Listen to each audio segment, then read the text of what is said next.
아드님의 과거에 대한 이야기를 들었습니다. 제가 사위를 받아들이는데 조건이 세 가지 있습니다. 첫째, 대학교는 나올 것. 둘째, 정상적인 가정일 것. 셋째, 가정 형편이 좋을 것입니다. 우리 아들은 대학교를 나오지 않았고 입양아입니다. 그러나 좋은 아이이고 행복한 인생을 살기 위해 노력하고 있습니다. 이제 자리를 잡았으니 우리 아들 예쁘게 봐주시면 감사하겠습니다. 안녕하세요. 저는 60대 주부 강은숙입니다. 결혼 전부터 시어머니께서 저를 친딸처럼 아껴주겠다고 하셨고, 저는 시댁에서 좋은 관계를 기대하며 결혼했습니다. 그런데 결혼 후에야 알게 된 시어머니는 제 예상과 달랐습니다. 결혼 준비를 할 때부터 시어머니께서는 자주 저를 불러내셨습니다. 저를 딸처럼 생각한다며 자주 만나 식사도 하고, 결혼 준비도 함께 하자고 하시더군요.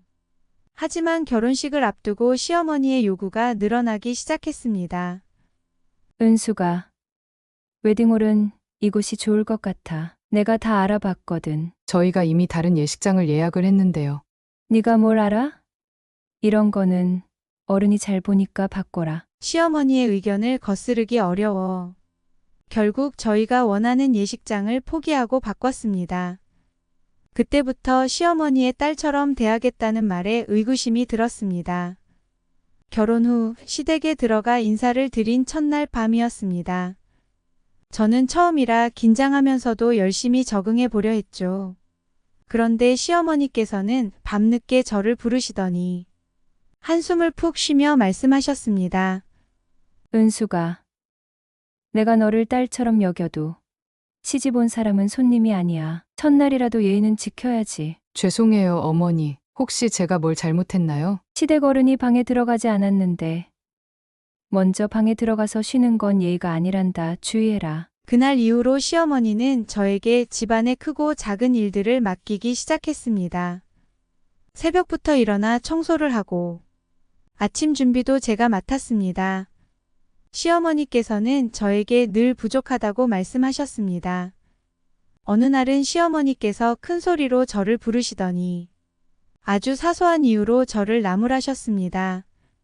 은수가, 집안일을 좀 꼼꼼하게 해라. 너네 집처럼 하면 안 돼. 어머니, 죄송해요. 저도 최선을 다하고 있어요. 내가 너를 딸처럼 생각한다고 딸처럼 행동하면 안 돼. 그 말을 듣는데 가슴이 아팠습니다. 저는 시어머니가 저를 딸처럼 대해주실 거라 생각했지만 시어머니는 가사도우미로 생각하시는 것 같았어요. 더욱 기가 막힌 일은 그 다음 날 일어났습니다. 그날은 시댁에 손님들이 오기로 한 날이었어요.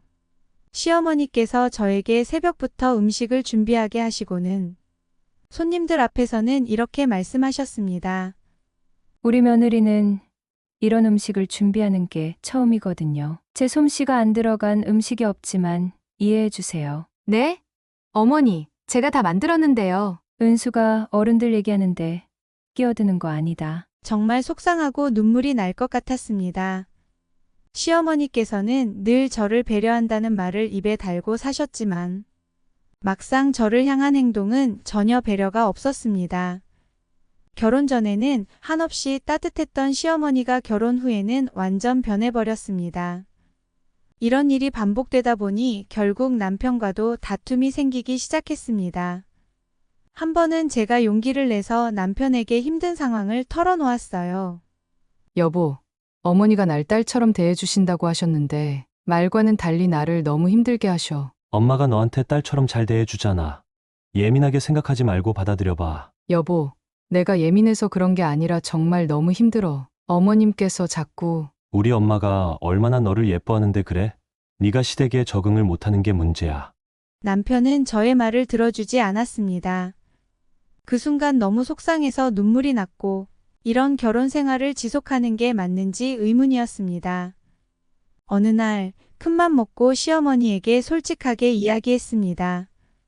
어머니, 제가 요즘 좀 힘들어서요. 어머니께서 저를 딸처럼 생각해 주신다고 하셨는데 내가 너를 친딸처럼 여기니까 이런 일들을 맡기는 거지. 저를 딸이 아닌 가사도우미로 생각하시는 것 같아요. 여기는 네 친정이 아니라는 걸 명심해. 네가 시집에 온 이상 나를 따라야 하지 않겠니? 그 말을 듣고 저는 할 말을 잃었습니다. 결국 눈물이 쏟아져서 그 자리에서 아무 말도 못하고 방으로 돌아와 울었습니다. 시어머니는 제가 시댁의 며느리로서 모든 걸 감당하기를 바라는 분이었습니다. 하루는 견디다 못해 남편에게 조심스럽게 이야기했습니다. 여보, 우리 독립하는 게 어때? 어머니께서 혼자 계셔도 우리가 자주 찾아뵙고 챙기면 괜찮지 않을까? 하지만 남편은 손사래를 치며 고개를 절레절레 흔들더군요. 아버지 돌아가시고 혼자 계시는 어머니를 떠나자고? 우리가 떠나면 엄마는 진짜 혼자가 돼. 저는 남편이 말이 이해가 가면서도 제 생활도 너무 힘들다는 걸 알리고 싶었습니다. 그런데 여보, 나는 너무 힘들어. 어머님이 정말 너무 엄격하게 시집살이를 시키셔. 나도 나름 노력하고 있지만 매일이 전쟁이야. 남편은 그제서야 제 표정을 보더니 한숨을 쉬며 말했어요. 네 마음도 알지만 그래도 엄마를 두고 우리가 나가는 건 무리야. 좀 더 참아줘. 엄마도 언젠가는 네 마음을 이해해 주실 거야. 하지만 남편의 말과 달리 시어머니는 매일 저를 괴롭히셨습니다. 하루는 남편이 출장으로 며칠 집을 비우게 되었고 저는 시어머니와 지내게 되었습니다. 그날은 아침부터 저녁까지 시어머니의 비난을 고스란히 견뎌야 했습니다. 설거지를 왜 그렇게 하니? 네 어머니는 대체 뭘 가르친 거야? 죄송해요, 어머니. 제가 좀 더 주의하겠습니다. 주의만 하면 끝나니? 뭐 하나 제대로 하는 게 없어. 이 말을 듣는데 눈물이 날 것 같았습니다. 아무리 노력해도 시어머니께서는 제 노력을 인정해주지 않았고 오히려 더 많은 요구를 하셨습니다. 몇 주 후 다시 한번 남편에게 독립을 부탁했습니다. 여보, 우리 이대로는 안 돼. 나 너무 지쳐. 제발 독립하자. 하지만 남편은 고개를 저으며 반대했습니다. 엄마 혼자 두고 가면 내 마음이 편하겠니? 엄마가 혼자 계시면 얼마나 외롭겠어? 남편의 마음도 이해는 갔지만 저 역시 더 이상 견딜 수 없는 지경에 다다랐습니다. 결국 저는 마지막으로 한 번 더 부탁해보기로 마음먹었습니다. 여보, 그럼 일단 우리 둘이 나가서 살다가 주말마다 시댁에 방문하는 건 어때? 남편은 이번에도 어렵다는 반응을 보였고 저는 오기가 생기더군요. 이대로는 안 되겠다는 생각에 남편에게 단호하게 말했습니다. 여보, 나 이 상태로 계속 살 자신 없어. 당신이 선택해 줘야 할 것 같아. 당신은 언제나 어머니의 편만 들잖아. 나를 생각해 줄 순 없는 거야? 남편은 처음으로 당황한 듯한 표정을 지으며 제 말을 듣더니 대답했습니다. 진심이야? 그래, 나도 우리 부모님의 소중한 딸이야. 나도 행복하게 살고 싶어. 남편은 깊은 한숨을 내쉬며 고개를 끄덕였습니다. 알았어. 우리 일단 나가서 살자. 다만 주말마다 어머니를 찾아뵙는 건 약속해줘. 그렇게 우리는 시어머니에게 독립하겠다고 말했습니다. 시어머니는 처음엔 아무 말이 없으시다가 얼굴이 굳어지면서 저를 노려보셨습니다. 독립해서 살겠다고? 이 집이 그렇게 지긋지긋하디? 어머니, 저도 힘들어서요. 저도 저만의 가정을 꾸리고 싶습니다. 그동안 네가 싫어도 참고 지냈는데 이제 보니 너도 참 어리석다. 시어머니는 제 말에 화가 나신 듯 대답하셨고 저는 그 말을 듣고 가슴이 먹먹해졌습니다. 그날 이후로 저와 시어머니의 관계는 더욱 소원해졌습니다. 시어머니와의 갈등 때문에 남편과 함께 독립했고 그 덕분인지 마음이 편안해져서 결혼 2년 만에 귀여운 딸아이를 얻게 되었습니다. 하지만 딸을 낳은 것이 오히려 시어머니와의 새로운 갈등의 시작이 될 줄은 몰랐습니다. 제가 임신 소식을 전했을 때만 해도 시어머니는 기뻐하셨습니다. 가정이 든든하려면 손주를 낳아야 해. 네, 하지만 아기를 낳고 보니 딸이었습니다. 시어머니께서는 첫 손주가 딸이라는 사실에 얼굴을 굳히시더니 한숨을 쉬셨습니다. 넌 잘하는 게 없더니 결국 아들 하나 못 낳는구나. 저는 딸이지만 건강하게 태어나준 게 감사해요. 딸이라니 둘째는 아들이어야 해. 아기를 낳고 나서도 시어머니의 태도는 변하지 않았습니다. 독립한 이후로는 주말에만 시댁에 들렀는데 주말마다 저를 향한 시어머니의 잔소리는 계속되었습니다. 주말 어느 날 남편과 함께 딸아이를 안고 시댁에 들렀습니다.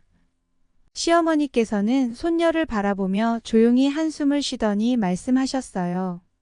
딸은 정말 아무 쓸모가 없어. 어머니, 무슨 그런 말씀을 하세요. 우리에게는 정말 소중한 아이예요. 이 집에서 쓸모가 없다는 거야. 여자는 시집 가면 남의 집 자식인데 아들을 낳았어야지. 어머니, 요즘 시대는 아들이나 딸이나 다 똑같아요. 저는 억울하고 서러웠지만 시어머니 앞에서는 더 이상 반박할 힘도 나지 않았습니다. 딸아이가 사랑스럽게 웃으며 손을 흔들 때마다 마음은 따뜻해졌지만 그 순간에도 시어머니는 손녀를 외면하시며 한숨을 내쉬셨습니다.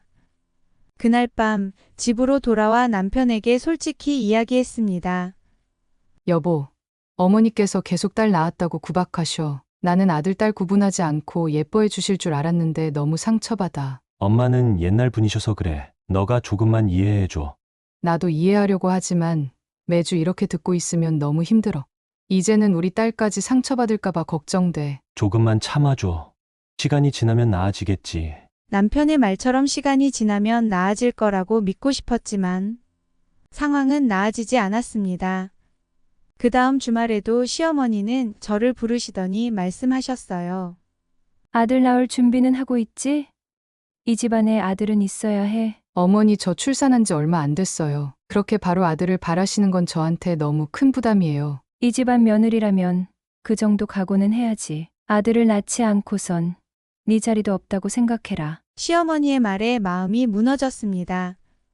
그날 밤 저는 집에 돌아와 남편에게 더 이상 참을 수 없다는 생각에 단호하게 말했습니다. 여보, 이제 어머니 뵈러 가는 게 너무 힘들어. 매번 주말마다 딸을 낳았다고 구박하셔. 이젠 정말 한계야. 엄마가 지금은 조금 힘들게 하시지만 우리를 위해서 하는 말이잖아. 우리 딸한테도 좋지 않을 것 같아. 너는 왜 늘 어머니 편만 들어? 남편은 당황한 표정으로 저를 보더니 조용히 대답했습니다. 미안해. 그래도 엄마를 이해해 드리려 노력해줘. 노력하고 있어. 하지만 어머니 말씀 하나하나가 너무 아프고 내 자신이 부족한 사람으로 느껴져. 이후에도 시어머니의 태도는 변하지 않았습니다. 오히려 시간이 지나면서 더 심해졌습니다. 딸아이가 조금 커가며 시어머니의 말을 알아들을 나이가 되자 저는 시어머니와의 만남이 두려워졌습니다. 어느 날 딸이 시어머니의 말을 듣고 울음을 터뜨리는 일이 있었습니다.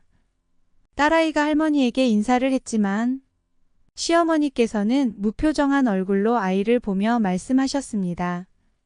얘야. 너는 어떻게 마음에 드는 게 하나도 없니? 어머니, 아이가 무슨 잘못이라도 했나요? 얘는 아들이 아니잖니. 딸아이는 쓸모가 없어. 딸아이의 얼굴이 울먹이는 것을 보고 제 인내심도 한계에 달했습니다. 어머니, 제발 아이 앞에서 그런 말씀은 삼가해 주세요. 우리에게 딸은 정말 소중해요. 소중? 그건 네 생각이지. 나는 한 번도 얘가 소중하다고 생각해 본 적 없어. 그날 밤 집에 돌아와 남편에게 말했습니다. 여보, 이제는 주말마다 시댁에 가고 싶지 않아. 우리 딸도 상처를 받고 있어. 분가하면서 네가 약속한 거잖아. 하지만 어머니를 만날 때마다 나와 우리 딸이 상처를 받는다고. 남편은 한동안 생각에 잠기더니 결국 고개를 끄덕였습니다. 알았어. 당분간 주말에 시댁에 가지 않는 걸로 하자. 내가 엄마께 잘 말씀드려 볼게. 그렇게 우리는 한동안 시댁을 찾지 않았고 마음의 평화를 찾을 수 있었습니다. 딸아이가 고등학교에 진학하면서 시어머니와의 새로운 갈등이 생겼습니다. 딸이 공부에 관심을 가지면서 자신이 원하는 진로를 고민하던 시기였습니다. 그런데 시어머니는 고등학교 진학 전부터 여자는 공부할 필요가 없어. 실용적인 기술을 배우거나 졸업하고 결혼이나 해. 라고 말씀하셨습니다. 시어머니는 특히 딸아이의 진로에 대해 지나치게 간섭하셨습니다. 딸이 예술 분야에 관심이 많아 미술을 전공하고 싶어 하자 그런 예술 쪽은 돈도 안 되고 제대로 된 직업도 못 갖는다. 시어머니는 대학 진학을 반대하셨습니다. 딸이 미술학원을 다니기 시작하자 시어머니는 제게 연락해 학원비 낭비하지 말고 결혼 자금이나 저축해라. 학원을 보내지 말라고 하셨습니다. 저는 딸이 자신의 진로를 스스로 선택하고 꿈을 키울 수 있도록 지원하고 싶었지만 시어머니의 계속된 간섭에 부담을 느꼈습니다. 결국 남편과 상의하게 되었고, 남편은 시어머니의 의견을 존중하면서도 딸이 하고 싶은 것을 하게 두자며 중립적인 태도를 취했습니다. 그러나 시어머니는 우리 가족이 자신을 무시한다며 서운해하셨고, 이를 계기로 저와 남편에게 더 자주 연락해 딸의 진로에 대한 불만을 드러내셨습니다. 또 다른 갈등의 씨앗은 딸의 외모에 대한 시어머니의 의견에서 비롯되었습니다. 고등학생이 되면서 딸은 여러 패션에 관심을 가지기 시작했고, 가끔 염색이나 간단한 메이크업도 즐겼습니다. 여고생이 무슨 날라니 같이 치장을 하고 다니니? 시어머니는 딸을 볼 때마다 잔소리를 하셨습니다. 딸은 이런 말을 들을 때마다 속상해했고 시어머니와의 만남을 피하려 했습니다. 시어머니는 딸이 할머니를 피하려는 모습을 보고 부모가 잘못 가르쳐서 요즘 아이들은 버릇이 없어. 저에게도 책임을 물었습니다. 저는 딸이 나름대로 할머니를 이해하려고 노력하고 있다는 점을 말씀드렸지만 시어머니는 손녀에게 말도 못하냐며 서운함을 표시하셨습니다. 이러한 갈등이 반복되다 보니 저는 시어머니와의 만남을 더욱 조심스럽게 계획하게 되었습니다. 때로는 시어머니가 계신 자리에 딸이 가지 않도록 핑계를 대야 했고, 딸에게도 할머니의 의견을 한 귀로 듣고 흘려버리라고 조언할 수밖에 없었습니다. 하지만 시어머니와의 갈등이 계속되는 상황에서 딸의 정서적인 건강에 어떤 영향을 미칠지 걱정이 커져갔습니다. 어느 평범한 오후 시어머니께서 저희 집에 오셨습니다. 그날도 평소처럼 차를 마시며 담소를 나누고 있었는데 시어머니의 표정이 유난히 심각하셨습니다. 대화가 이어지는 중에 시어머니가 조심스럽게 말을 꺼내셨습니다. 애미야 양자를 드려라. 순간 제 심장이 쿵 하고 떨어졌습니다. 양자. 그건 정말 예상치 못한 제안이었습니다. 저는 시어머니의 눈빛이 진지하다는 것을 느꼈습니다.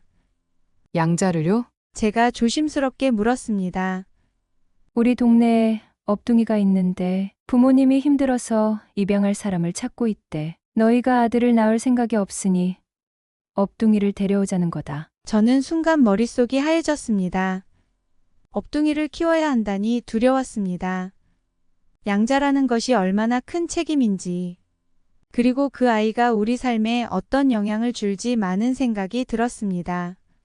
그런데 업둥이가 몇 살인지 어떤 아이인지 잘 모르는데. 제가 조심스럽게 반응하자 시어머니는 미소를 지으시며 말씀하셨습니다. 그 아이는 지금 8살이고 정말 착한 아이야. 가정 형편 때문에 힘들다고 하더라. 우리가 잘 키워주면 정말 좋은 아이로 자라날 거야. 시어머니의 제안으로 우리 부부는 심각해졌습니다. 처음에는 정말로 아이를 양자로 드리는 것이 가능할까? 그리고 우리가 그 아이에게 부모 역할을 잘 할 수 있을까 하는 불안감이 컸습니다. 시어머니 말을 거역한 적 없는 남편은 아들을 원하는 시어머니 제안을 받아들이기로 했습니다. 저는 반대했지만 남편은 손주를 원하는 시어머니의 소원을 우리가 들어줄 수 없으니 양자를 받아들이는 것만이 시어머니의 구박을 면하는 길이라 생각했습니다. 다음 날 시어머니에게 전화를 걸어 우리의 의사를 전달했습니다. 업둥이를 입양할게요. 시어머니는 기쁜 목소리로 정말?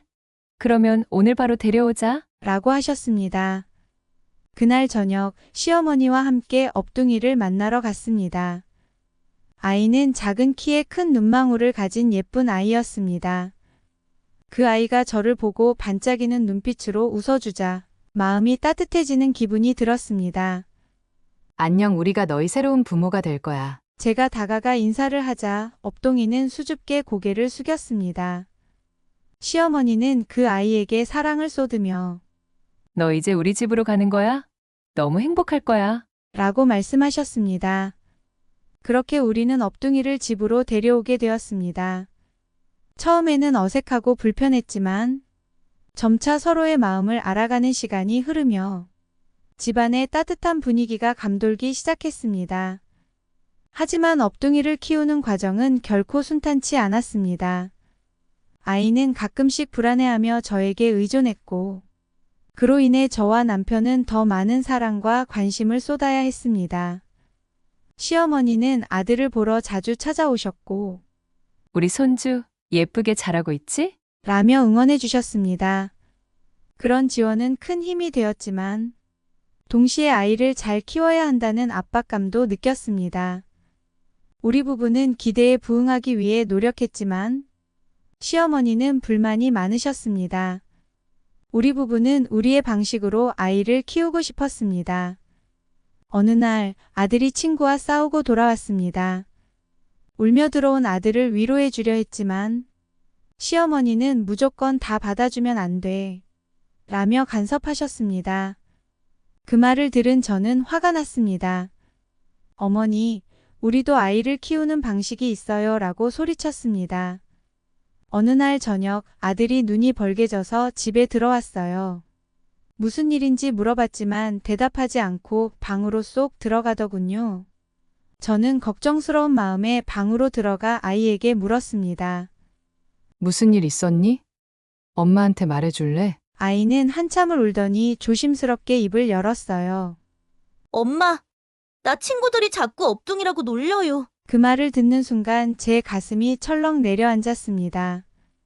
업둥이라는 말이 동네에 퍼지면서 친구들이 놀리는 거였어요. 그 아이가 왜 부모님 없이 자라왔는지, 왜 우리 가족의 일원이 되었는지 누구도 자세히 알지 못했지만, 업둥이라는 말로 아이에게 큰 상처를 주고 있었던 겁니다. 나 진짜 엄마 아들 맞아? 아이는 고개를 떨군 채 저와 눈을 마주치지 않으려 했어요. 그 모습을 보는 제 마음은 너무 아팠습니다. 그럼 너는 우리 소중한 아들이야. 그 누구도 너를 우리 아들이 아니라고 할 수 없어. 저는 아이의 어깨를 감싸 안으며 속상한 마음을 다독였어요. 하지만 아이의 마음속 깊은 곳에 박힌 그 상처는 쉽게 사라지지 않았습니다. 그날 이후 아이는 우리 부부와 거리를 두기 시작했어요. 집에서도 말수가 줄어들고 눈을 마주치는 것도 꺼리는 모습이 보였어요. 남편도 이 상황을 힘들어했어요. 어느 날 저녁 식사 후 남편과 이런 대화를 나눴습니다. 여보, 요즘 아이가 너무 힘들어하는 것 같아. 나도 알아. 이게 우리가 생각했던 것보다 훨씬 어려운 일이네. 우리 부부는 그저 사랑을 주고 아이를 아끼면 된다고 생각했지만 현실은 그렇게 간단하지 않았습니다. 아이가 우리를 가족으로 받아들이기 위해서는 무엇보다 우리가 그 마음을 이해하고 보듬어주는 시간이 필요했어요. 시간이 지나도 아이의 마음은 쉽게 풀리지 않았습니다. 초등학교에서 친구들이 아이를 업둥이라 놀리기 시작하면서 아이는 더 크게 상처를 받았고 우리 부부를 향한 마음의 문을 닫아버렸습니다. 하루는 아침 등교 준비를 도와주며 아이와 이야기를 나누려 했어요. 오늘 학교 끝나고 같이 놀러 갈까? 엄마랑 아빠랑 맛있는 것도 먹고 말이야. 그런데 아이는 고개를 푹 숙이며 작은 목소리로 말했어요. 싫어요. 나 엄마, 아빠 안 좋아해요. 그 말을 듣는 순간 가슴이 저릿해졌습니다. 그저 가족으로서 따뜻하게 안아주고 사랑을 주고 싶었는데 아이는 그 모든 걸 거부하고 있었습니다. 남편과 저는 그날 밤 깊이 대화를 나눴습니다. 우리 정말 잘하고 있는 걸까? 지금은 우리 마음을 이해 못하더라도 끝까지 아이 곁에 있어 주자. 언젠가는 아이도 우리의 진심을 알아줄 거야. 우리는 그날 밤 다짐했어요. 비록 아이가 우리를 받아들이지 않는다 해도 끝까지 가족으로서 사랑을 주겠다고 말이죠. 그러던 어느 날 아이의 담임 선생에게 전화가 걸려왔어요. 어머니, 요즘 아이가 학교에서 많이 힘들어하는 것 같아요. 아이들이 놀리면서 마음의 상처를 크게 받은 듯합니다. 저는 그 말을 듣고 참았던 눈물이 터져 나왔습니다. 선생님은 저희 아이를 위해서 상담 프로그램을 추천해 주셨어요. 저는 선생님의 조언대로 전문가의 도움을 받기로 결정했습니다. 남편과 저는 그 후로 아이의 마음을 더 잘 이해하려고 노력했습니다. 주말마다 아이와 조금씩 시간을 보내며 서로 대화를 나누려 했고, 아이가 힘들어할 때는 언제나 옆에 있어 주었어요. 아이가 말하지 않아도 깊은 외로움을 느낄 수 있었죠. 시간이 지나면서 아이는 서서히 마음을 열기 시작했습니다. 어느 날 밤 아이가 제 손을 꼭 잡고 이렇게 말하더군요. 엄마, 나 이제는 엄마가 내 진짜 엄마 같아요. 저는 그 말을 듣고 눈물이 났습니다. 그동안 아이가 겪었던 아픔과 우리 부부의 고생이 스쳐 지나갔어요. 사랑으로 키운 아이가 세상의 편견과 싸워야 했고, 그런 아이를 지켜보며 마음 아픈 날들이 많았습니다. 우리가 마음을 다해 아들을 지키려 해도 시어머니께서는 그 고통을 이해하지 못하셔서 힘든 일이 많았어요. 중학생이 된 아들은 주변 친구들로부터 잦은 놀림을 받았습니다. 업둥이라는 말이 얼마나 아이에게 상처가 되는지 모르는 친구들이 자꾸 아들을 자극했죠. 그때마다 아들은 친구들과 싸웠고 저는 학교로 불려갔습니다. 시어머니께는 말씀드리지 않았지만 속이 타들어가는 날이 많았어요. 그러던 어느 날 아들이 저에게 불쑥 말을 꺼냈습니다. 엄마, 그냥 전학 가면 안 돼요? 저 이제 더는 그 학교에 다니고 싶지 않아요. 매일 그런 말을 들어야 하는 것도 너무 지치고 친구들 눈치 보는 것도 힘들어요. 저는 순간 가슴이 먹먹해졌습니다. 아들이 얼마나 힘들었을지 생각하니 눈물이 나올 것 같았어요. 남편과 저는 그날 밤 서로 깊이 고민하며 이야기를 나눴습니다. 여보, 민수가 많이 힘든 것 같아. 큰아이도 서울에서 학교를 다니고 있으니 민수도 전학을 보내면 어때요? 그런데 문제는 시어머니였어요. 제가 이 이야기를 꺼내자마자 시어머니는 화가 난 목소리로 반대하셨어요. 내 손주를 서울로 보내겠다고? 애가 힘들면 버티라고 해야지. 뭐 그리 호들갑이야? 난 죽는 날까지 손주를 옆에 두고 볼 거다. 시어머니의 말에 저와 남편은 답답한 마음이었습니다. 아들은 학교 생활로 고통받고 있었는데 시어머니는 그저 자신의 감정만을 내세우셨죠. 저는 용기를 내어 말씀드렸습니다. 어머님, 우리도 민수를 보내고 싶어서 보내는 게 아니에요. 아이가 지금 너무 힘들어해서 더 이상 학교에 가기 힘들다고 하니 부모로서 선택을 해야 해요. 시어머니는 한숨을 쉬며 말씀하셨습니다. 너희가 민수를 너무 과보호하는구나. 애들은 다 어려움 속에서 크는 법이야. 내가 키우던 때는 더 힘든 게 많았어도 다 견뎠다. 남편도 힘겹게 설득을 시작했지만 시어머니는 요지부동이셨습니다. 어머님, 저희도 아이가 잘 되길 바라는 마음입니다. 민수가 지금 학교에서 어떤 일을 겪는지 아시면 이렇게 쉽게 말씀하시진 못할 거예요. 시어머니는 고개를 저으시며 단호하게 말씀하셨습니다. 내가 뭘 몰라서 그런 줄 알아? 다 듣고도 그러는 거야. 세상살이 다 그런 거라고. 벌써부터 약하게 키우면 나중에 뭐가 되겠니? 저와 남편은 무력해졌습니다. 아들은 전학을 간절히 원했지만 시어머니께서는 완강하게 반대하셨죠. 결국 저는 아들에게 가서 차근차근 설명해야 했습니다. 민수야, 엄마가 너를 서울로 보내고 싶은데 할머니께서 조금 더 고민해 보자고 하셔. 우리 조금만 더 힘내보자. 응? 아들은 그 말을 듣고 한참 입술을 깨물다가 울음을 터뜨렸습니다. 저는 그냥 행복하게 살고 싶은 것뿐인데 할머니는 왜 그렇게 반대하세요? 저는 아들을 안고 한참을 울었습니다. 시어머니는 끝내 아들의 고통을 외면하셨고 우리는 아들이 얼마나 힘들어하고 있는지 매일같이 지켜볼 수밖에 없었죠. 여보, 민수가 학교에 가지 않으면 고립될 수 있지만 그래도 지금 아이의 상처를 치유할 시간이 필요할 것 같아. 어머님이 반대하시니 전학은 포기하고 홈스쿨링을 해보자. 남편도 고개를 끄덕였습니다. 그래. 일단 민수를 편안하게 해주는 게 우선이야. 그리고 우리가 곁에서 든든하게 지켜주면 아들도 괜찮을 거야. 그렇게 아들은 홈스쿨링을 시작하게 됐습니다. 시어머니께 말씀드리자 표정이 좋지 않으셨어요. 뭐, 학교를 그만두고 집에서 가르치겠다고? 대체 요즘 애들은 자식을 어떻게 키우는 거야? 애들은 원래 어려움을 겪으며 강해지는 거야. 저는 어렵게 말씀드렸습니다. 어머님, 민수가 지금은 친구들과 싸우지 않고 마음 편히 지내는 게 중요하다고 생각해요. 검정고시 준비도 하고 좋은 선생님을 붙여서 잘 돌봐주겠습니다. 하지만 시어머니는 여전히 고개를 저으며 한숨을 내쉬셨습니다. 너희 부부가 민수를 너무 과보호하는 거야. 애가 그렇게 나약해 돼서는 세상살이에 적응 못할 거라고. 저는 그날 밤 아들이 맞닥뜨린 현실 앞에서 마음이 답답했습니다. 결국 남편과 저는 아들에게 최선을 다해주기로 하고 홈스쿨링을 통해 학습을 이어가기로 했죠. 아들은 학교에 가지 않아도 되는 상황을 좋아했습니다. 검정고시를 준비하면서 마음이 한결 편안해진 듯 보였고 남편과 저는 아들이 혼자가 아닐 수 있도록 좋은 선생님을 고용해 아들을 가르쳤습니다. 어느 날 아들이 환하게 웃으며 말했어요. 엄마, 이제 학교에서 날 놀리던 애들 걱정 안 해도 되니까 좋아요. 혼자 공부하는 것도 나쁘지 않은 것 같아요. 아들의 미소를 보며 잠시나마 마음이 놓였습니다. 시어머니는 여전히 우리 결정에 불만이셨지만 아들이 안정을 찾는 듯해 만족했습니다.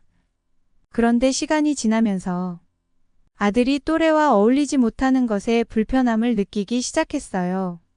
동네 아이들이 어울려 노는 모습을 볼 때마다 아들은 창밖을 바라보며 말없이 서 있었습니다. 엄마, 나도 저기 가서 같이 놀고 싶어요.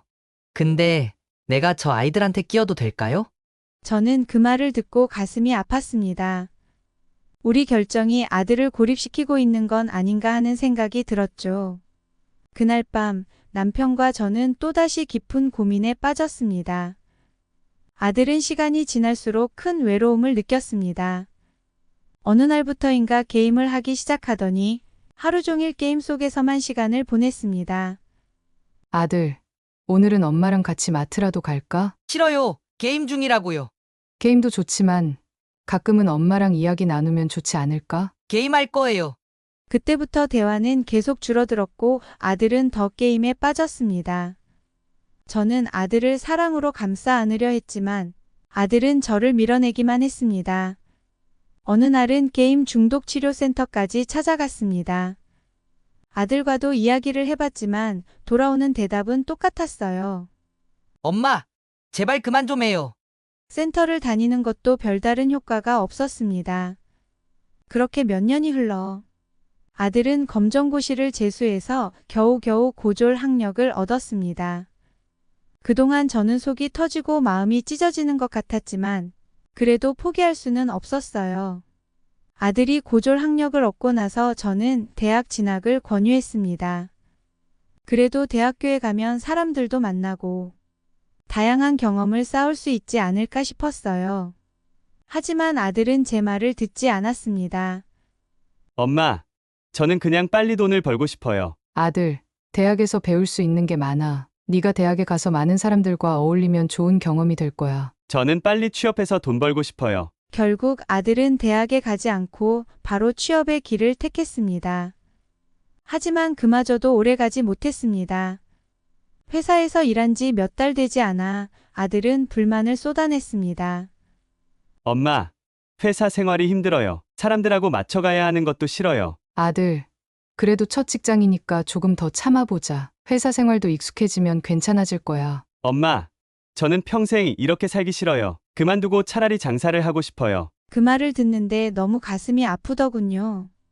그래도 다독이며 아들에게 좋은 방향을 알려주고 싶었습니다.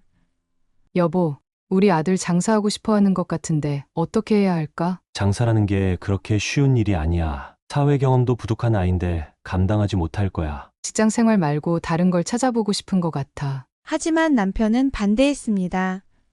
그래서 아들과 대화를 나누기로 했죠. 장사를 하고 싶은 건 알겠어. 그런데 너는 아직 경험이 부족해서 어려울 수도 있어. 엄마, 전 그냥 제 방식대로 살아보고 싶어요. 남들처럼 사는 게 싫어요. 장사도 혼자 하는 게 아니야. 너도 사람들을 만나야 하고 돈 관리를 잘해야 해. 그래서 하는 말인데 돈 좀 빌려주세요. 성공하는 모습을 보여드릴게요. 그 말에 저는 할 말을 잃었습니다. 어디서부터 어떻게 잘못된 건지, 그리고 아들을 위해 무엇을 할 수 있을지 막막했어요. 아들과의 갈등이 깊어지면서 저는 혼란스러워졌습니다. 어느 날 저녁 남편과 아들이 한바탕 언쟁을 벌였습니다. 남편은 참다 못해 소리쳤죠. 너 이 녀석 아직 철이 덜 들었구나. 사업이라는 게 그렇게 쉽게 되는 줄 알아? 넌 가진 경험도 지식도 모자란다고. 아빠, 제가 하고 싶은 건 장사예요. 회사 다니면서 매일 지겹게 사는 것보다 제가 주도할 수 있는 일을 하고 싶다고요. 왜 부모 말을 그렇게 안 듣는 거냐? 남편은 단호하게 반대했고 아들은 실망한 얼굴로 방에 들어가 문을 쾅 닫아버렸습니다. 남편은 저를 보며 한숨을 쉬었어요. 이러다간 얘가 우리 말을 듣고 싶어 하지 않을 것 같아. 저도 남편이 말을 이해했지만 아들의 고집을 어떻게 설득해야 할지 막막했습니다. 며칠 후 시어머니께 전화가 걸려왔습니다. 손주가 찾아왔더구나. 순간 심장이 철렁했습니다. 아들이 시어머니에게 무슨 이야기를 했는지 불안함이 밀려왔어요. 어머니, 아들이 혹시 무슨 말 했나요? 그동안 있었던 일에 대해 들었지. 근데 말이다. 우리 손주가 그 정도로 하고 싶다는데 어떻게 외면하겠니? 니들이 못 도와주겠다면 내가 지원해주마. 저는 시어머니의 말에 놀랐습니다. 남편이 그렇게 반대했는데도 시어머니는 아들을 지원해주겠다고 하신 겁니다. 어머니, 이건 저희가 해결해야 할 문제인데 남편이 이 사실을 알면 화낼 거예요. 내가 가진 걸로 손주가 행복하게 살 수 있다면 그게 할머니로서 내가 할 일 아니겠니? 그렇게 시어머니는 아들을 위해 가진 땅 일부를 팔기로 결정하셨습니다. 며칠 후 남편이 이 사실을 알게 되었고 결국 폭발하고 말았습니다. 뭐, 우리 엄마가 땅을 팔아서 아들에게 돈을 줬다고? 이게 무슨 소리야? 남편은 아들을 쏘아보며 크게 소리쳤습니다. 너, 이 녀석 할머니를 찾아가서 결국 돈을 받아냈단 말이야? 내가 반대하면 이유가 있는 건데 왜 할머니를 찾아간 거냐고. 아들은 자신이 처한 상황을 변명하며 소리쳤습니다. 아빠, 제가 하고 싶은 일을 왜 이렇게 반대하시는 건데요? 저도 제 인생이 있다고요. 할머니가 도와주신다고 하셨는데 왜 안 된다는 거죠? 너는 아직 철없고 미숙한데 무슨 장사를 한다는 거냐? 아들은 물러서지 않았습니다. 아빠, 제발 저 좀 이해해 주세요. 저는 남들과 똑같이 회사 생활을 하는 게 싫어요. 제 힘으로 하고 싶은 일을 찾을 거라고요. 아들은 말이 통하지 않는다고 느꼈는지 방으로 들어가 버렸습니다. 우리 아들은 이제 우리 손을 떠난 느낌이야. 저는 그 말을 듣고 가슴이 미어졌습니다. 시어머니께서 손주를 생각하는 마음은 이해했지만 가정이 이렇게까지 갈라질 거라고는 상상도 못했습니다. 아들이 장사를 시작할 때는 모든 게 잘 될 거라 믿었겠죠. 하지만 예상했던 대로 얼마 지나지 않아 경험 부족과 경영 미숙으로 어려움을 겪기 시작했습니다. 아빠, 손님들이 처음에는 많이 오더니 점점 줄어드는 것 같아요. 어떻게 해야 좋을지 모르겠어요. 내가 이미 여러 번 경고하지 않았니? 사업이라는 게 그렇게 만만한 게 아니라고 말했는데도 네 고집이 문제였어. 남편은 냉정하게 반응했습니다. 저는 아들의 자존심을 건드릴 수 없어 부드러운 어조로 말을 꺼냈습니다. 네가 지금까지 잘 버텨온 건 정말 대단한 일이다. 이제부터라도 전문가의 도움을 받아보는 게 어떻겠니? 하지만 아들은 부모의 조언을 듣지 않고 업종을 바꿔보겠다고 했습니다. 아들은 사기꾼들의 말에 속아 더 많은 돈을 투자하고 사업 방향을 맡기게 되었죠. 그 결과는 충격적이었습니다. 몇 달이 채 지나지 않아 아들은 큰 빚을 지고 폐업하게 되었습니다. 남편과 저는 아들을 지켜보며 차마 무슨 말을 꺼내야 할지 몰랐습니다. 엄마, 아빠 제 인생은 여기서 끝난 것 같아요. 남편은 못마땅한 표정으로 고개를 저었습니다. 내가 그렇게 반대했던 이유를 이제야 알겠니? 무지한 자의 고집은 결국 스스로를 망치는 법이다. 하지만 그런 말은 아들의 절망을 위로할 수는 없었습니다. 아들은 눈빛의 생기를 잃고 점점 더 술에 의존하게 되었습니다. 매일 밤 소주병을 쥔 채 집으로 들어오는 아들의 모습은 우리 가정의 그림자가 되었죠.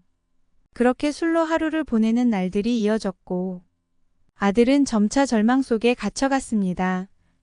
저와 남편은 아들과 얘기를 했습니다. 아들, 이렇게 계속 살 순 없다.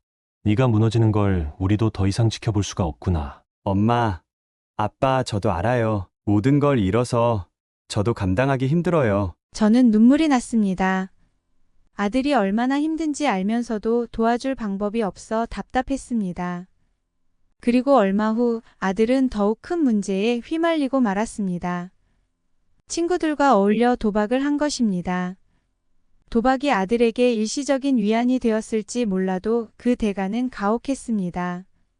처음엔 작은 돈으로 시작했지만 점점 판돈이 커졌습니다.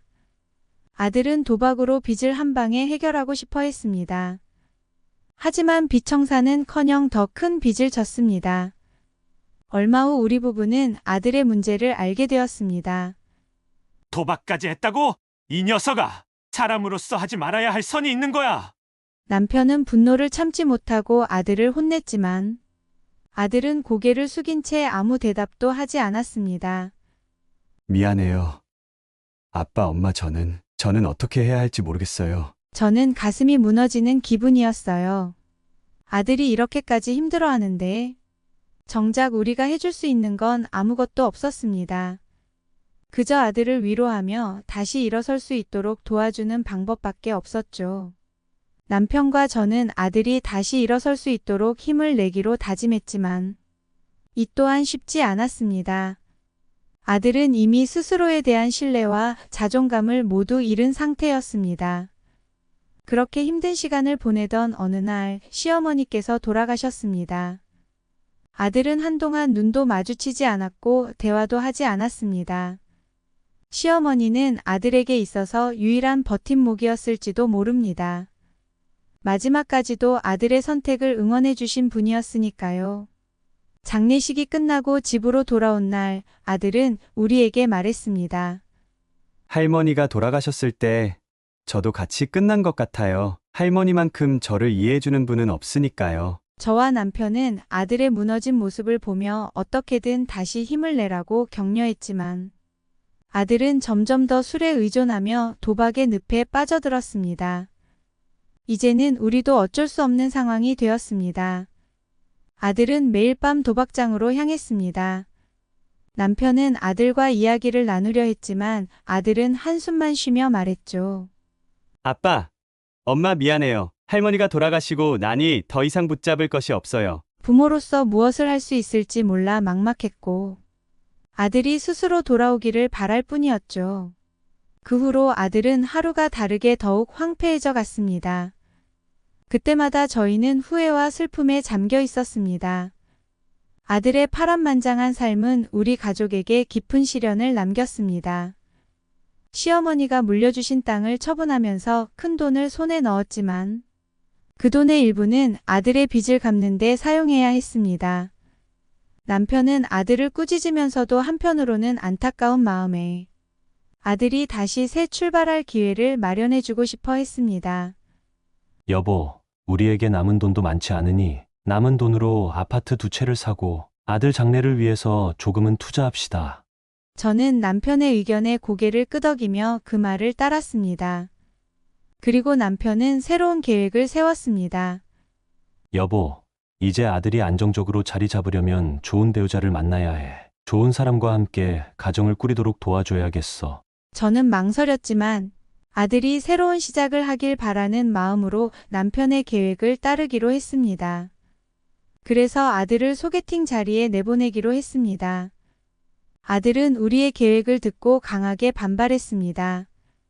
엄마, 아빠, 제발 그만하세요. 저는 지금 여자 만날 생각도 없고 애초에 제가 소개팅할 입장이 아니잖아요. 남편은 단호한 어조로 아들에게 말했습니다. 너의 미래를 위해서라도 소개팅에 나가야 해. 무조건 나가라. 저도 아들의 손을 잡고 말했습니다. 아들아, 우리가 바라는 건 너의 행복이야. 소개팅 한 번만 나가보자. 결국 아들은 울며 겨자 먹기로 소개팅 자리에 나가게 되었습니다. 소개팅 자리에서 아들은 의외의 인연을 만났습니다. 그녀는 아들과 비슷한 나이의 여자로 성격도 차분하고 진중한 사람이라고 했습니다. 아들은 처음으로 대화를 나누며 마음이 편안해졌다고 했죠. 그날 밤 아들은 집에 돌아와 미소를 지으며 말을 건넸습니다.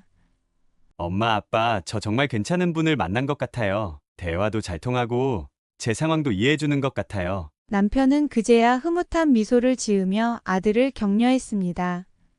그래, 좋은 사람 만났으니 이제 정신 차리고 인생을 진지하게 살아. 이 기회에 취직해서 자리 잡아야 하지 않겠니? 아들은 우리의 조언에 따라 직장을 알아보기 시작했습니다. 마음에 드는 여자를 만나기 위해서라도 이제는 안정적인 직장이 필요하다고 느꼈기 때문입니다. 그리고 얼마 지나지 않아 아들은 운 좋게 한 회사에 취직하게 되었습니다. 아들은 성실하게 일을 배우고 회사에서도 인정받기 시작했습니다. 아들과 그녀의 연애는 순조로웠고 저와 남편은 희망을 품게 되었습니다. 하지만 아들이 그 여자와 결혼을 결심하게 된 순간 예상치 못한 위기가 찾아왔습니다. 본격적으로 결혼 이야기가 오가면서 여자 쪽 부모님이 아들의 과거를 문제 삼았습니다. 마을에 소문이 돌면서 아들의 도박 문제와 입양 사실이 여자 쪽 부모님 귀에까지 들어갔던 겁니다. 어느 날 여자 쪽 부모님이 우리 부부를 찾아와 대화를 요청하셨습니다. 아드님의 과거에 대한 이야기를 들었습니다. 제가 사위를 받아들이는데 조건이 3가지 있습니다. 첫째, 대학교는 나올 것. 둘째, 정상적인 가정일 것. 셋째, 가정 형편이 좋을 것입니다. 남편은 난감해하며 말했습니다. 우리 아들은 대학교를 나오지 않았고 입양아입니다. 그러나 좋은 아이이고 행복한 인생을 살기 위해 노력하고 있습니다. 이제 자리를 잡았으니 우리 아들 예쁘게 봐주시면 감사하겠습니다. 하지만 여자 쪽 부모님은 쉽게 마음을 열지 않으셨습니다. 아들은 자존심이 상한 채로 돌아왔고 깊은 좌절에 빠졌습니다. 아들은 집에 돌아와 방에서 한동안 나오지 않았습니다. 그러던 어느 날 아들 방 문을 두드렸습니다. 네가 그녀를 사랑한다면 끝까지 포기하지 말아야 한다. 부모님께 진심을 다해 설득하면 네 마음을 이해해 주실 거야. 아들은 침울한 목소리로 대답했습니다. 엄마, 아빠, 여자친구, 부모님께서는 저를 좋게 보지 않으세요. 제가 했던 잘못들이 다시 떠올라 너무나 후회돼요. 이제야 모든 걸 바로잡으려 했는데 왜 이렇게까지 됐는지 모르겠어요. 저와 남편은 아들을 달래며 더 노력해보자고 설득했습니다. 몇 달 후 아들이 갑자기 우리 부부 앞에 앉았습니다. 뭔가 심각한 표정으로 시작된 대화였지만 아들의 얼굴에는 설렘이 가득했습니다. 엄마, 아빠, 중요한 이야기가 있어요. 저와 남편은 서로의 얼굴을 바라보며 무슨 일인가 했습니다. 우리에게 아이가 생겼어요. 곧 할머니, 할아버지가 되실 거예요. 남편은 순간 놀란 듯 멈췄지만 곧 미소를 지으며 아들을 축하했습니다. 그래, 잘 됐다. 우리 아들이 어른이 되었구나. 그런데 여자친구, 부모님께서 결혼을 허락하는 조건이 있다고 하셨어요. 남편은 놀라며 물었습니다. 무슨 조건을 내세우셨길래 얼굴이 그러니? 아들은 말을 잇기 힘든 듯한 표정을 지으며 대답했습니다. 여자친구, 부모님이 신혼집으로 아파트를 요구하세요. 아내와 아이를 위해서 안정적인 주거지가 필요하다고 하십니다. 남편은 아들의 말을 듣고 표정이 어두워졌습니다. 결혼을 허락하기 위해 아파트를 요구했다고? 아들은 난처한 얼굴로 말했습니다. 아버지, 제발 부탁이에요. 선택의 여지가 없어요. 저도 부모가 되는데 아이와 아내를 위해 안정적인 주거지를 만들어주고 싶어요. 저는 아들의 말을 듣고 남편을 설득하기로 했습니다. 여보, 우리에게 아파트 2채가 있잖아. 그러니 그중 하나를 신혼집으로 내주면 어떨까? 남편은 한숨을 쉬며 대답했습니다. 아파트가 자산의 전부인데 이대로 줘버려도 괜찮겠어? 결국 남편도 고민 끝에 아들의 행복을 위해 결단을 내렸습니다. 우리는 아들이 살게 될 아파트를 리모델링하기로 결정하고 몇 달을 들여 정성껏 꾸몄습니다. 신혼집으로 남부럽지 않도록 인테리어부터 가구까지 직접 준비하며 하나하나 신경을 썼죠. 아들은 신혼집을 보며 감격했습니다. 정말 감사합니다. 엄마, 아빠, 아내와 아이에게 좋은 집을 마련해 주셔서 진심으로 감사해요. 저는 아들의 손을 잡고 말했습니다. 아들아, 그 누구보다 행복하게 잘 살아주길 바란다. 남편도 한마디 거들었습니다. 그래, 이제부터는 네가 책임져야 할 가족이 있다는 걸 항상 명심해라. 부모가 아무리 도와줘도 결국 너의 인생이니까. 손주가 태어난 날 우리는 세상을 다 가진 듯한 기분이었습니다. 병원에서 갓 태어난 아기의 얼굴을 처음 보며 이렇게 예쁜 손주를 볼 수 있게 된 것에 그저 감사했어요. 순간 돌아가신 시어머니 생각이 났습니다.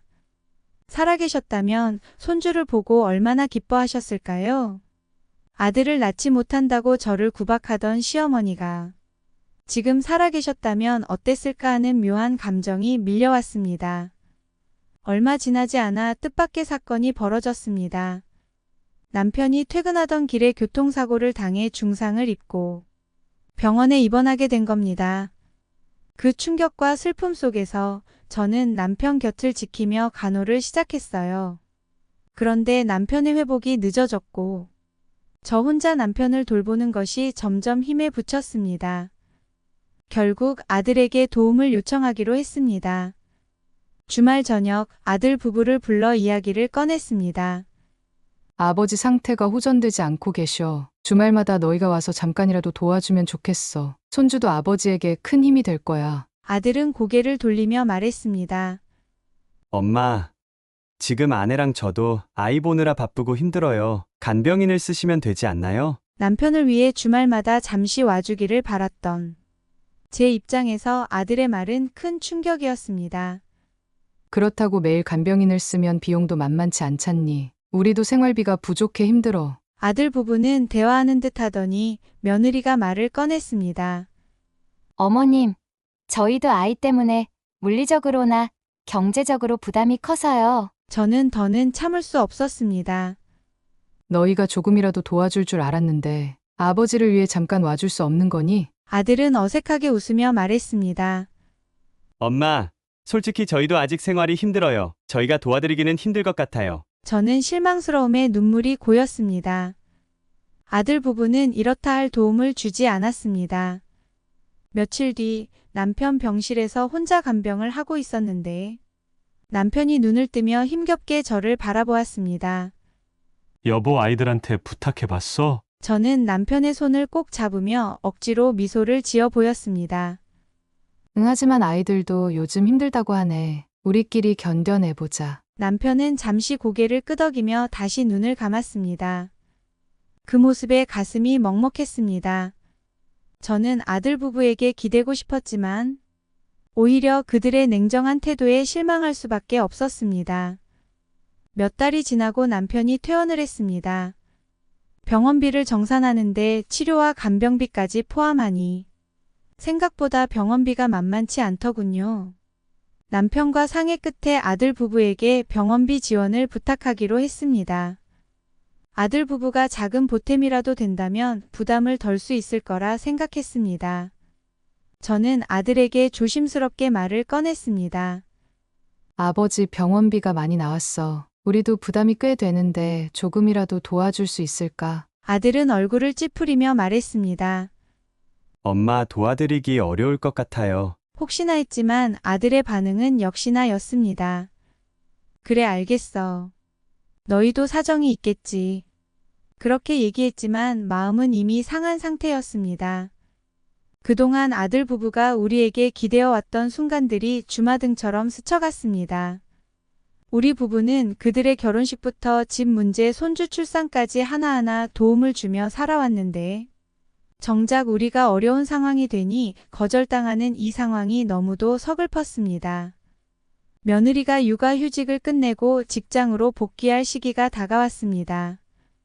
며느리는 육아를 친정에 맡기고자 했지만 사돈이 뜻밖에도 거절하면서 며느리는 어쩔 수 없이 우리 부부를 찾아왔습니다. 며느리는 공손한 말투로 말했습니다.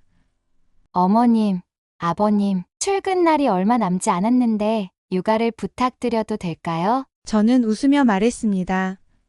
육아를 맡아주는 건 좋지만 한 달에 200만 원은 받아야겠어. 아들과 며느리의 얼굴이 일순간 굳어졌습니다. 며느리는 당황한 표정으로 말했습니다. 어머님, 그건 너무 많은 거 아니에요? 그 정도 돈이면 사람을 쓰는 게 더 나을 것 같은데요. 저는 차분하게 대답했습니다. 그래.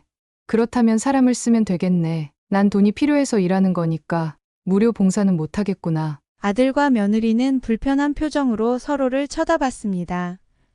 아들이 한숨을 쉬며 말했습니다.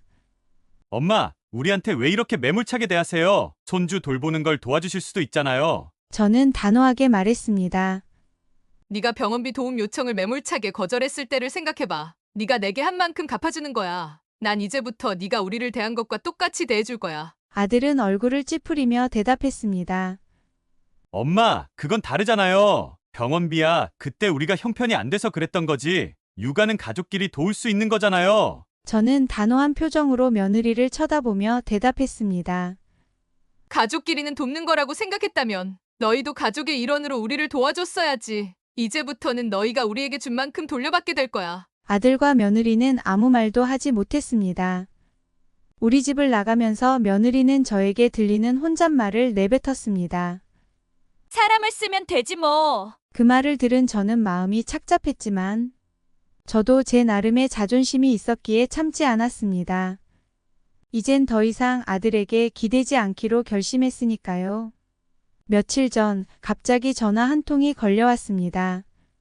엄마 돈 좀 도와줄 수 있어요? 저는 놀란 마음으로 물었습니다. 이번에는 또 무슨 일이니?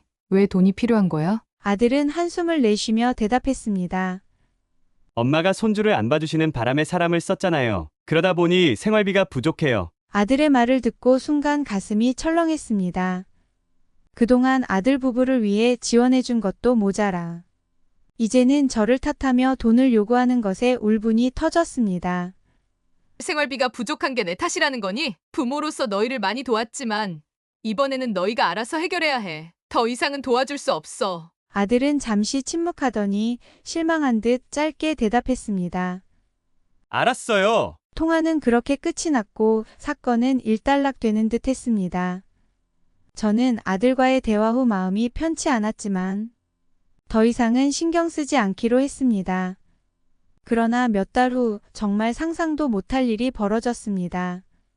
하루는 남편과 함께 외출하고 집에 돌아왔는데 우편함에 우편물이 놓여 있었습니다. 열어보니 믿기 어려운 내용이 적혀 있었습니다.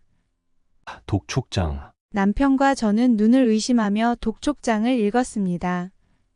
어떻게 된 일인지 도무지 이해할 수가 없었습니다. 당신 대출 받은 적 있어? 그럴 리가 있나? 나는 그런 거 받은 적 없는데. 불길한 예감이 스치고 차근차근 상황을 살펴봤습니다. 바로 은행에 연락해 확인해 본 결과 충격적인 사실이 밝혀졌습니다. 아들은 우리가 집을 비운 사이 몰래 들어와 필요한 서류를 가져가 우리에게 말도 없이 대출을 받은 것입니다. 눈앞이 캄캄해졌고 분노와 슬픔이 동시에 치밀어 올랐습니다. 그날 밤 아들에게 전화를 걸었습니다. 너 어떻게 아빠 이름으로 대출을 받을 수가 있니? 엄마, 어쩔 수 없었어요. 나도 살려면 이 방법밖에 없었다고요. 그게 이유가 될 수 있니? 네가 우리를 속이고 이런 짓을 하다니. 어떻게 부모를 이렇게 배신할 수 있어? 어차피 내가 갚으면 되는 거고 그렇게까지 화낼 일 아니잖아요. 저는 더 이상 참을 수가 없었습니다. 네가 지금 무슨 짓을 한 건지 알아? 너 때문에 지금 우리가 빚더미에 올라앉게 생겼어. 아들의 대답은 참담했습니다. 엄마, 솔직히 말해서 나는 지금 당장 갚을 돈이 없어. 엄마가 갚던지 아니면 신용불량자 돼야지 뭐. 가슴 속에 쌓인 분노와 실망이 폭발할 것 같았습니다. 그토록 아끼고 사랑했던 자식이 이렇게까지 우리를 속이며 배신할 줄은 꿈에도 몰랐습니다. 그래서 저는 나름의 조치를 취하기로 했습니다. 엄마, 나한테 무슨 짓을 한 거예요? 나 입양하라고 이렇게 대하는 거예요? 그 말을 듣는 순간 피가 거꾸로 솟는 것 같았습니다. 수십 년을 키워왔고 내 아들로서 아낌없이 사랑해왔는데 지금 나를 비난하며 비수꽂는 이야기를 나한테 하다니. 네가 내 아들이라고 생각하지 않았다면 우리가 이렇게까지 했겠니? 나는 한 번도 너를 입양하라고 생각한 적이 없어. 하지만 네가 우리에게 어떤 일을 했는지 그건 생각 안 해봤니? 그래서 나한테 그 집에서 나가라는 거야? 엄마가 무슨 권리로 우리를 내쫓으려고 하는데? 저는 깊은 숨을 쉬며 결심한 내용을 전달했습니다. 그 집, 우리 부부 명의인 거 알고 있지? 네 신혼집으로 마련해준 집이었어. 하지만 네가 우리를 속이고 대출을 받아 우리에게 독촉장을 받게 한 이상 나는 네가 한 행동에 대해 책임을 지게 할 거야. 아들은 순간 침묵했습니다. 그 침묵이 지나간 후 아들은 화난 목소리로 다시 말을 이어갔습니다. 나는 입양하니까 이런 식으로 대해도 된다고 생각하는 거야? 너는 그냥 내 아들이야. 내가 사랑으로 널 길렀고 네 미래를 위해 아낌없이 도와줬어. 하지만 네가 우리를 속이고 배신했을 때 그 아픔이 얼마나 큰지 넌 아마 상상도 못할 거야. 그동안 너를 위해 모든 걸 다 해주고 네가 원하는 대로 도와줬지만 이젠 한계를 넘어섰어. 아들은 짜증이 난 목소리로 답했습니다. 엄마, 사람은 실수도 하고 그러면서 배우는 거라며. 그런데 이 정도 실수로 부모가 자식을 버릴 수 있어? 정말 그렇게 생각하니? 이번 일이 단순한 실수라고 생각해. 실수를 깨달았으면 사과하고 다시는 그러지 않는다는 약속을 하는 거야. 하지만 너는 사과도 하지 않았고 오히려 우리를 속였어. 아들은 여전히 이해하지 못하는 듯 보였습니다. 오히려 아들은 저에게 더 화를 냈습니다. 엄마, 우리한테 집을 빼앗아 가면 우리는 어디서 살라고?